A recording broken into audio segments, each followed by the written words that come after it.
हम लाहौरियों ने तो फैसला दे दिया, अब फिरोजवाला और शेखुपुरा के लोगों ने भी फैसला दे दिया, क्या कहेंगे आप? देखिए, मैं 6 महीने से मैं अवाम के अंदर ही हूँ।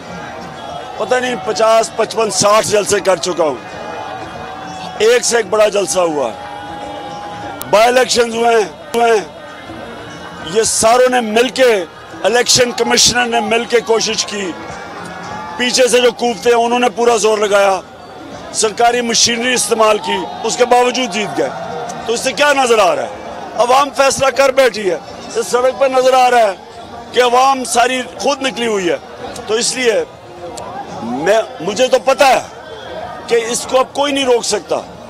आप जब अवाम फैसला कर लेती है, आपके पास 2 रास्ते होते हैं। क्या आप एक सॉफ्ट रेवोल्यूशन चाहते हैं, पुरअमन तब्दीली, या आप खून चाहते हैं? लेकिन रोक नहीं अब इसको कोई सकता। बोल की बंदिश की गई थी गुज़िश्ता रोज, इस पे क्या कहेंगे? बोल ही सिर्फ पीटीआई को जो है वो मुकम्मल तौर पर कवरेज देता है। बोल सबने जबरदस्त कवरेज दी है। इनकी कांपे टांग रही हैं, इनको खौफ आ गया है, डरे हुए हैं अवाम से। जब इन्होंने लॉन्ग मार्चेस की थी तो हमने क्यों नहीं उनको रोका? हमने क्यों इनकी कवरेज बंद नहीं की?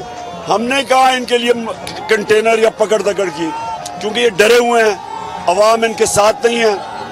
ये सिर्फ और सिर्फ साजिशों के थ्रू, बैरूनी साजिश, चोरी का पैसा